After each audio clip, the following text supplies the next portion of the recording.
Hey, good evening. Um, Before we sort of dive into our topic and our paper here, why don't we ask the people here with us, start with you, Carlos, about things that you might be doing related to poem development, active learning in general, um, things that might be concerning you about life, whatever you'd like. Things that are concerning me Yeah. in general. Um, Many things. Yeah. But here's a palm one. I Yes, can good. actually share that. Can you see that? Oh, wow. Ooh. So our teaching and learning symposium is on Friday, and we're doing a poster on um, folks from the library have been really great, and Davida has been helping me um, implement some more active uh, practices in general. But our focus was on getting students to annotate and read papers and do common notes. So we have some data and some stuff. So there's Palm. Wow. So thank you. And hopefully I'll finish this in time to print it tomorrow. Yeah, that would be a good thing. I'm just looking it And I'm over. hoping this we can turn this into a microbrew proposal for ASM and the tips and tools if That's we smart. get Yeah. our act together. I'm just looking. So hypothesis is a tool that can be used for any kind of web annotation, or is this directed towards scientific papers? It's any web-based any web page. Basically, you can add a layer that's a hypothesis layer to annotate, which has been really cool. And this is something I had no idea about. And the basically the library, I was telling them I really wanted to have students co-create notes after reading a piece of paper and after reading papers, and then summarize, have general public view summaries. And the library goes, have you heard of hypothesis? And apparently digital humanities uses it a lot. Okay. And we just, at least I haven't caught on, but now I love it. Now I'm using it in multiple classes Huh. because it allows me to create groups, and everyone in the group can see the notes. It's an interesting name for the program. I know. Yeah. So Yeah, it's tricky. So they and it takes some convincing people that we should use it, but I can actually pop up what it looks like. It's so you can see things like this. I have annotations, but for metagenomics, for the class we did, and I'm trying to do now all my Palm Palm Journal Club papers, annotate them like this. So it basically just adds a layer onto the paper, and then I can add notes and highlight. But in the classroom setting, everyone else can see the notes, which is nice. So my task was give guidelines for students to annotate, but then groups of 4 students were tasked with summarizing. We'll see how it goes. that's pretty nifty. Mm-hmm. And what level class do you do that in? Juniors, seniors, and grad students. Okay. Yeah. So I've tried it in a genomics class, and this semester I tried it in a yeast class that was mostly seniors. Mm-hmm. there's always that question of like how to effectively teach people how to read the primary literature. And so I like the ability to do that kind of annotation.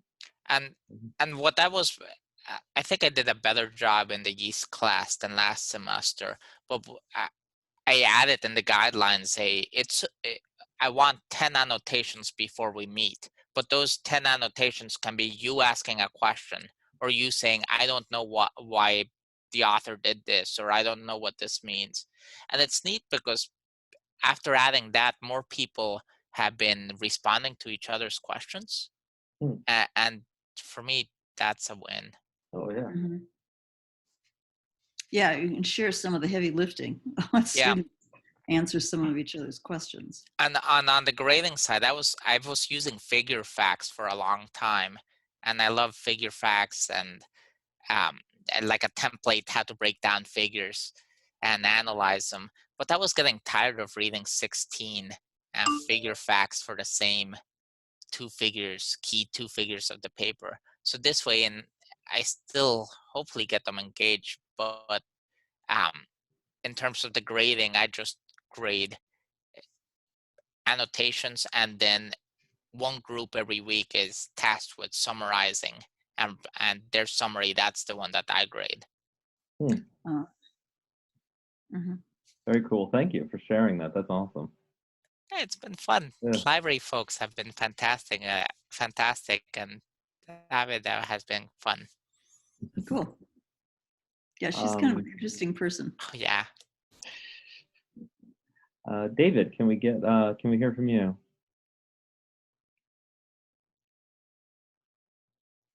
He may have disappeared. Well, he was here, right? And he looked like he was all excited, and then he disappeared.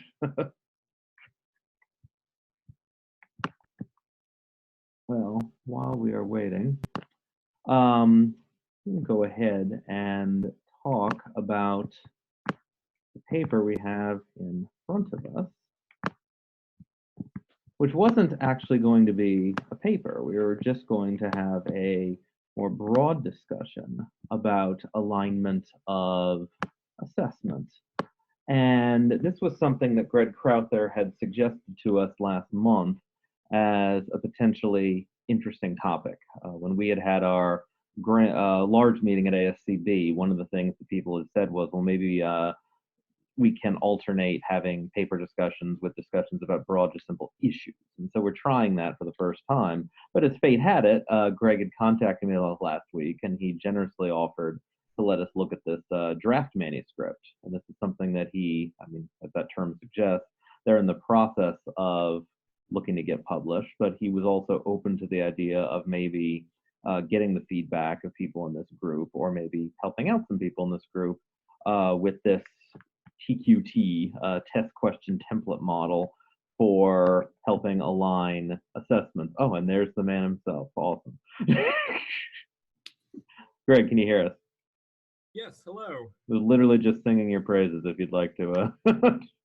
Well, I'm glad I made it on time for that. Yeah. This was a good time as any, if I can just jump on you since you're here. I was literally just starting to introduce the draft you had generously allowed us to look at. And you better than us to talk about some of the ideas and how we came to be discussing this. Sure. So I care a lot about this. I have a lot of thoughts. I'll try and be focused. And this is a little bit specific to ANP, but a little bit of a broader biology-wide issue as well, I think. Mm-hmm. But in ANP in particular, we tend to get very obsessed with just, long lists of facts, and how are we going to make sure that our students know all those facts? So it's, in some ways it makes for uninspiring instruction and uninspiring testing. So for years, I've been thinking, like, how do I get away from that, but in a way that is, fair to the students? Because I think a lot of us can imagine interesting, creative, challenging exam questions, but then if the students haven't been adequately prepared for those, then that's not great either, right?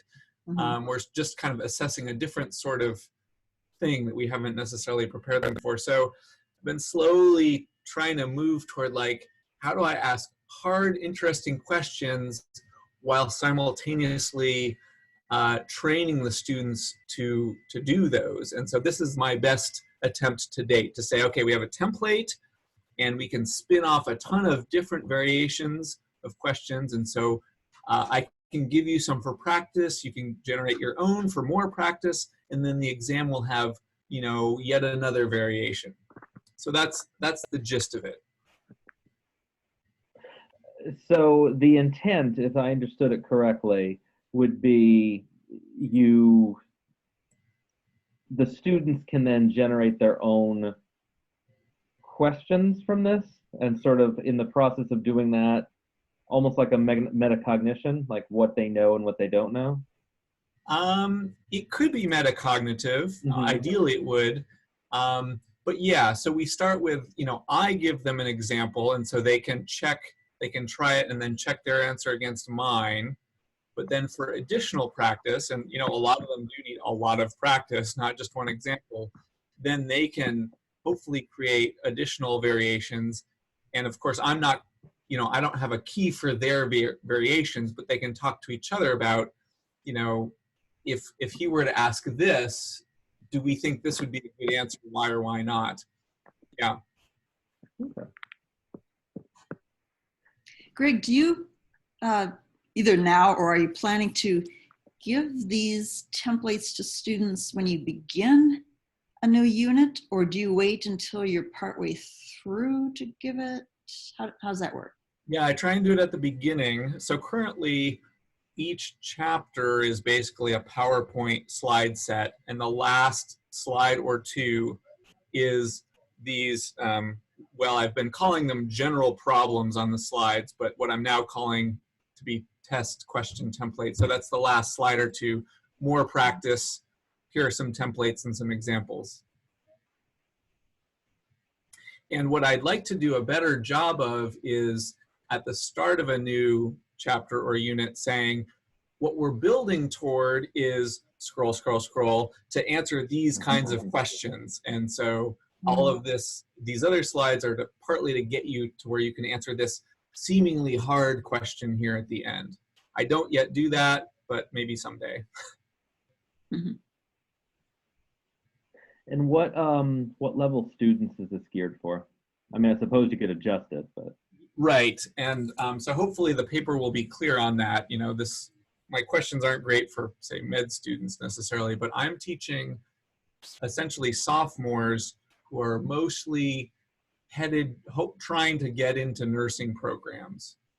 So they've had one previous biology class, a cellular biology class, and they've had a bit of chemistry, a quarter or two of basic chemistry, not organic.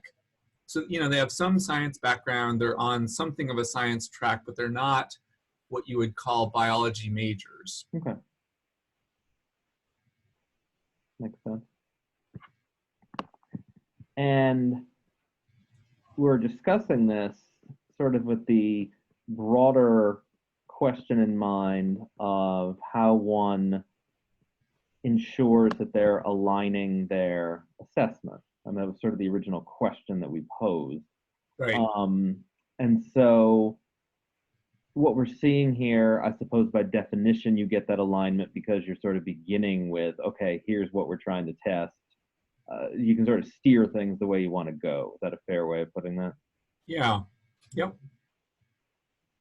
In looking at table 1 and putting it in terms of backward design, it just struck me that the rationale for the one you give there, what I often do is present students when we start something, I give them what I would like them to have as their learning outcomes. And so it seems that what you've got there is students will be, at the end of this unit, students will be able to use a table of genetic code and be able to convert between the DNA strands and RNA. So you have that there. You've got the learning outcome encapsulated there. That's not what you're calling it, but that's what it is, and that's what you're working back from. Yeah, I agree with that. It's maybe worth noting that my TQTs do also leave out a bunch of learning outcomes because there are a bunch of things that I have not yet figured out how to convert into a good TQT. But certainly some of them would be covered in exactly the way you just said. Mhm.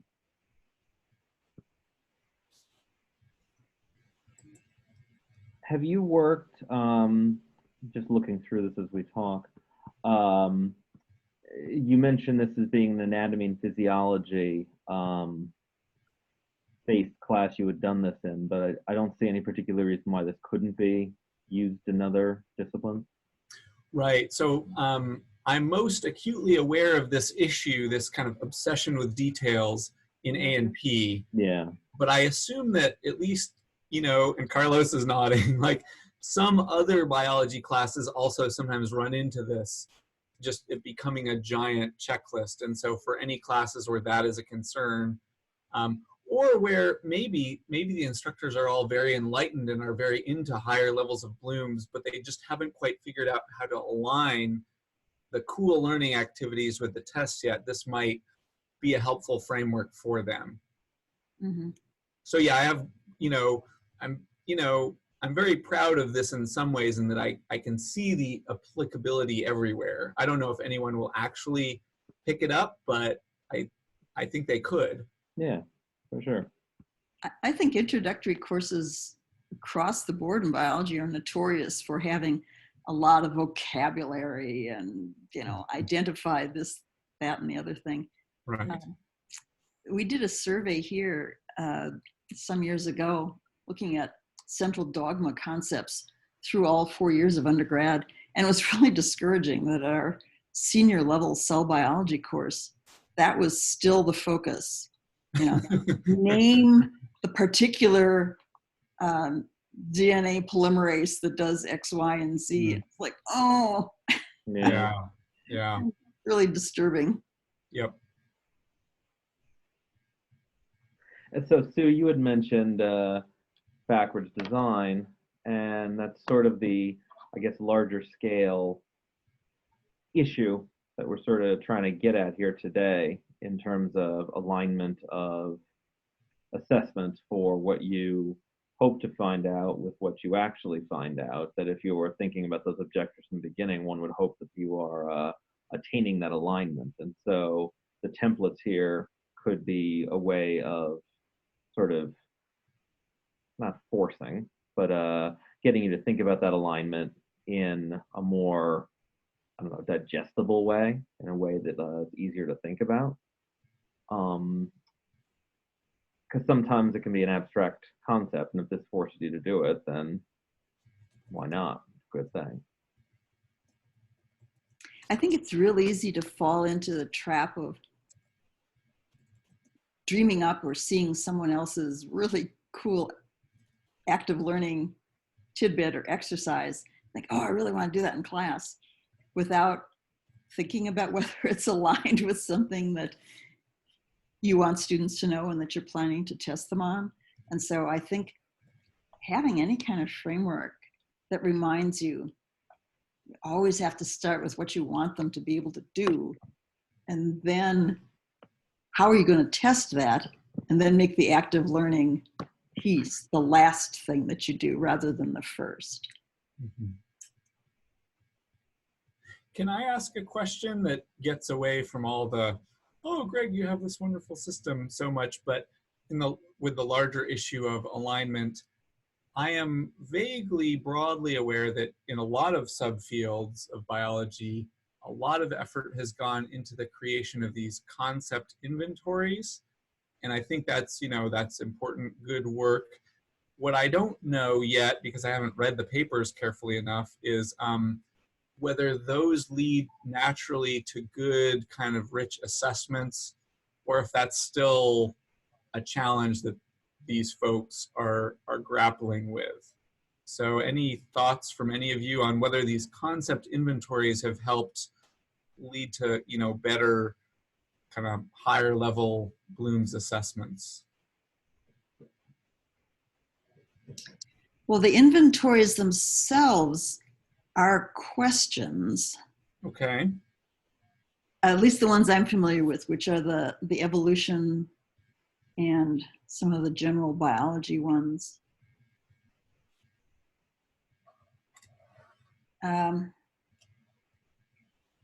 I guess if instructors had the concept inventory in front of them, they would realize that they couldn't just teach memorization of facts. They would have to be building a story for students to deal with and work through to be able to answer those questions. Most of the ones I'm familiar with, the questions are not just, they're not knowing facts. Right. So they're good questions, but maybe there's this open question of have the students been well trained to answer those questions? Right. Right. Yeah. Yeah, there's only so much you can do with it. If you have these ideas and it gives you a sense of what you should or shouldn't be doing, it still leads to the point of you need to know what your objectives are, right? And so you still need to have a sense of what it is you were trying to do at the beginning. So they could help, but I think you have to have some sense still of what it is you're trying to get at. If I simply threw them at you and said, here, use this, I don't know how successful it would be. Yeah. Yeah, I feel like in some ways what I've been trying to do is, on the one hand, we have super cool in-class activities, but then we don't really know how to assess those things. And on the other hand, we have super cool test questions, but we don't really know how to prepare students to do those without giving them away. And so I'm trying for a compromise of maybe not the very coolest activities or the very coolest questions, but activities that are themselves questions and thus well aligned and hopefully at least a nice step above the knowledge and comprehension levels. Well, I think some of the examples that you gave do that sort of thing. If you provide students with some problem and you give them 3 of the variables and ask them to solve for a 4th one, practicing that in class leads to this concept that many factors are involved in determining this one thing that you're interested in studying. Right. And it's never just a fact of memorizing a particular answer. You have to understand how those variables interact with each other. So I think that's a prime example of, it may not be sexy to do that in class, but really worthwhile. Yeah. I am curious, you were talking about something that could be a mathematical problem, not necessarily. I'm wondering if you all are kind of as enamored as I am of, sort of getting biology students to solve relatively simple math problems like cardiac output, where they have to estimate the stroke volume from a graph and then multiply that by the heart rate that they kind of figure out from the graph and then get the to me, it's maybe not the ultimate in biology knowledge, but it's a pretty good, rich thing. But is that just me, or do you share that feeling that that's good stuff that we should have our students do more of? We have issues with just basic dilution calculations that they need to figure out how much of something to add. And this is something that, again, is pretty basic math, but I like to use when I can because it really is probably a little too taxing on them than it should be. And so I realized a couple of years ago when I first started doing that, like, wow, this is actually important experiential stuff I should be doing. Like, and when not making it a whole separate learning objective of the course, but maybe, when thinking about opportunities to drop that sort of thing in as a general skill to build, it's absolutely something I look to do because I think I lost track of how difficult that is for a second semester freshman or a sophomore, like who I'm seeing in this 200 level class, for instance.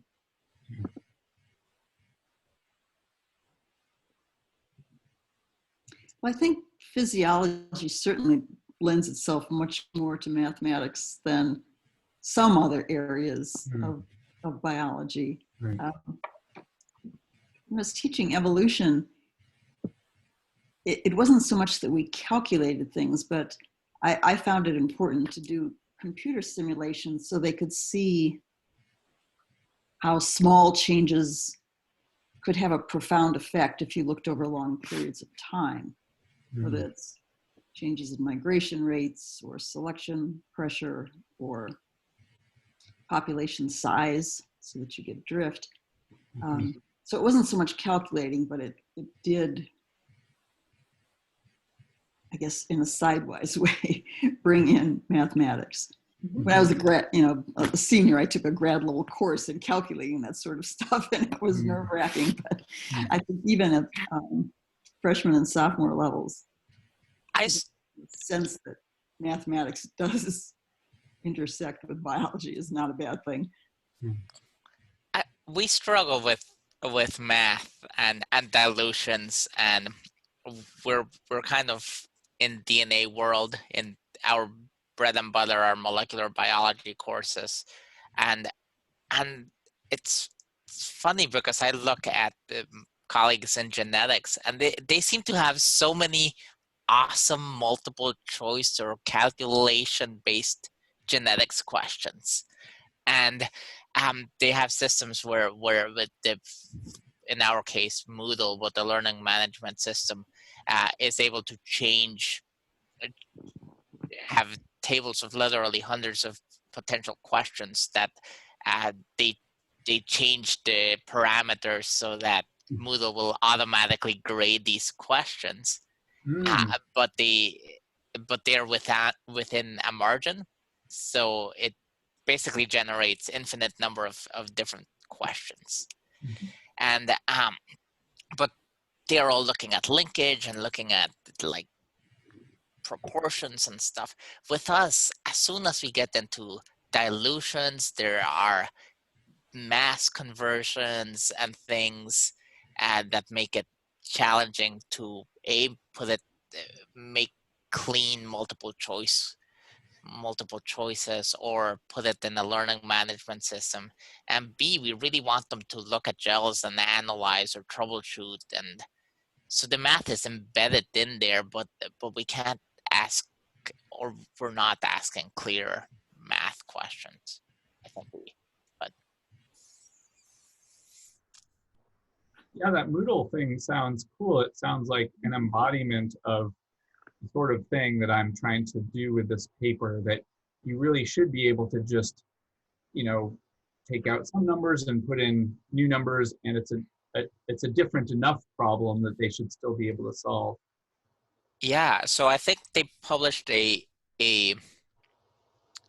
think it was Frontiers in Education paper on at first it was a Python script or a Perl script, I think, that this now emeritus faculty member got tired of coming up with questions and wrote the script, and now you can do it with, in this case, Moodle. Just you give it Excel spreadsheets with the limits of the tables, and I've just kind of been jealous that we haven't been able to do that. Yeah, I should look for that paper. It may be worth citing. I'm gonna find it, maybe. Okay, great. I submit this in 4 or 5 more days, so I have a few days left to throw in extra references or whatever. The appendix needs a lot of building out, but my focus for the next few days. A general question. If you were looking to do research or publication based on a teaching practice, whatever it may be, and you were looking to have your assessments sort of lined up and ready to go for that particular effort. So it's a two-layered thing. What you're describing as for us here, for instance, is good for class development, things like that. It could certainly be good for a publication as well. I'm curious, sort of on an extra level, if you're looking to get something published, sometimes you don't think to collect various pieces of data that turn out to be pertinent or turn out to be relevant. And I was wondering if anyone had, is there another layer of thought to this, another layer of strategy for preparing to do assessments if you intend, you think, to do something that you would want to actually use for scholarship? Mike, I'm a little lost in your question. I can't tell how much this is a question about test question templates and how much it's a question just about It's a broad question. biology, like DBER in general. Yeah, the latter. Okay. Gosh, so I guess I need the question restated. Well, I've heard these stories before that you go and you have this notion that you're going to publish something, and you collect the data that you think you need, and then it's all over, and then it turns out that one might need information that maybe you discover something midstream. Maybe there's something that you didn't think of that maybe it's a reviewer pointing it out. Maybe it's something that has been discovered later on, but you're sort of stuck at that point, right? Because you have to wait, I guess, for the class to come back around, or vital things have already gone by. And so I guess the question I'm trying to get at just in general, is there another layer to this preparation and assessment if there is a scholarship question, if there's a publication-based stuff involved? And your template could certainly be a part of that. I think depending on where you publish, I'm not that familiar with the perspectives in teaching. I'm guessing you don't have to necessarily show that your students were helped by making use of this. Is that correct? Right. So in my very specific case, yeah, this was not an issue because I wasn't trying to collect any data to support it. I think Mike is saying, well, what if the researcher were aiming higher and they wanted to really have an empirically supported thing? Yeah. For LSE, they're going to want right. a couple semesters and before and after, and you have IRB approval and all that. Right. Or even in JIMBY, if you were publishing a traditional curriculum article or research article, it's not just, there's certain types of articles that we've talked about with respect to POM, actually, that you wouldn't necessarily need the assessment, but the majority of the time you would need something. Yeah. Sorry. I guess I don't have any really interesting thoughts on your question, except that to me it seems broadly analogous to regular lab research where, if you can go back and redo those experiments in response to the reviewer, then you do. But if that postdoc has left the lab and the equipment has since broken, then you just argue to the reviewer, well, it's not really essential, or, so you sort of pragmatically address it as best you can. Yeah, I mean, I wasn't expecting like a silver bullet solution, but it is something that I think comes up sometimes. And this is when I first got into this kind of stuff, scholarship in teaching and learning was not something I thought I would ever be doing. And so when I did the biology scholars program 5 years ago now, and one of the big things, in fact, the biggest thing I took out of that was this very subject that we're discussing today, this idea of assessment alignment, because it's something that, just at the beginning, oh, of course I'd do that. But then it's like, oh, actually, it's a lot harder than it looks. And so if you're trying to get stuff into a paper, it just becomes that much more complicated. And I guess maybe you just have to be that much more careful. Maybe that's the take-home message. Mike, you don't need to share this, but one might infer that you are currently being tortured by your own situation of a study that kind of went in a weird direction in your... Yeah, it's actually not, it's not as on the nose as you think, but it's something that it percolates in my mind, other things that have gone on, so yeah.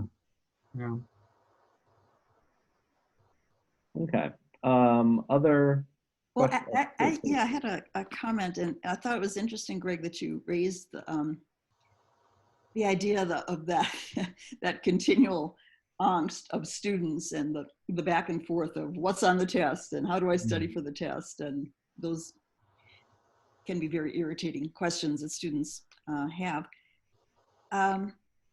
It does strike me that one thing that would be interesting to know is whether students feel more comfortable. I mean, your tests are still, they're still going to think tests are hard. They still have to learn a lot, but are they, it would be easy to find out if they feel a little less stressed when they have this kind of guidance for studying, so that Right. the exam isn't a surprise to them.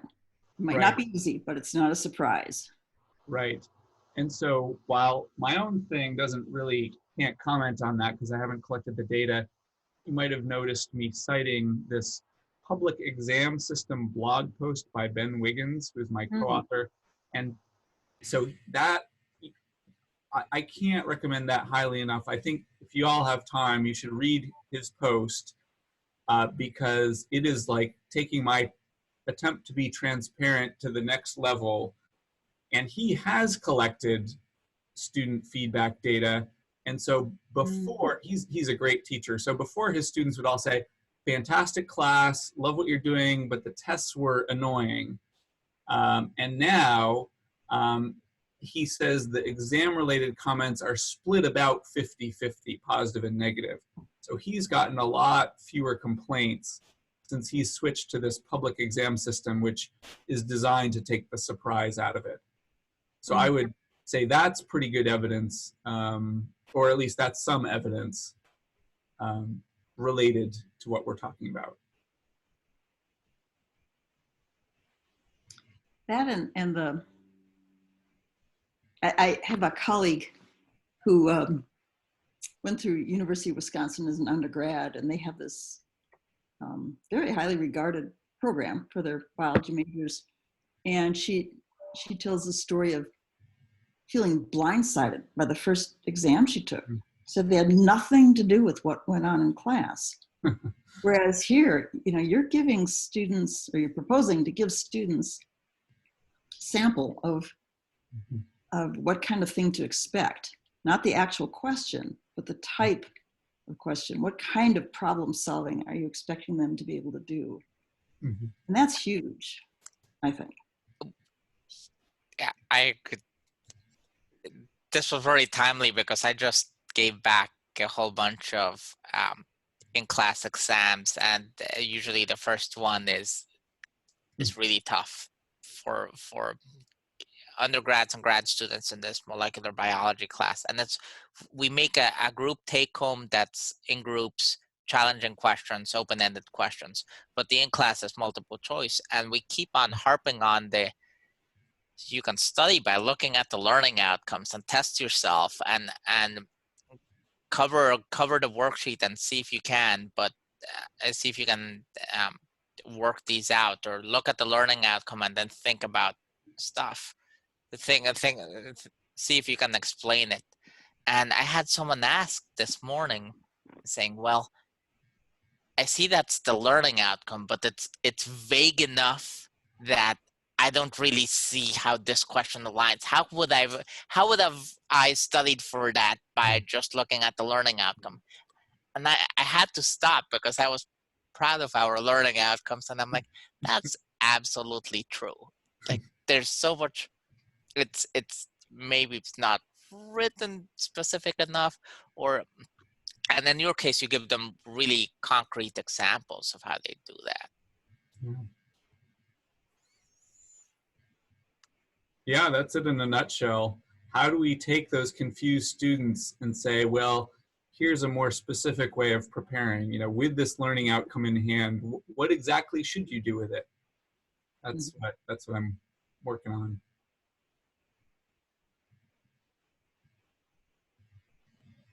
Okay. So that sounds like we're at a good stopping point. I think, Greg, you actually were the person who suggested the topic this month, so I appreciate that. And going forward. If we have additional suggestions, we absolutely would love to have them from you. Okay. Well, thanks so much for taking my suggestion and for reading my draft, which is flattering and helpful for me to kind of hear how people reacted to it. So yeah, it was obviously fun to talk about this work. All right, Thank you for guys. letting us read it. Yeah, of course. Yeah. Yeah, my pleasure. And I think it's really exciting that you and Kiki worked together on this as well. Yeah, Kiki's Great great. call. Yeah, I mean, we got together for reasons basically unrelated to this, but in the broader sense of she knows a lot about active learning, I can benefit. So yeah, she's been a wonderful mentor in many ways. Very, very cool. Oh, Thank you guys very much. Okay. okay, thanks. See you soon.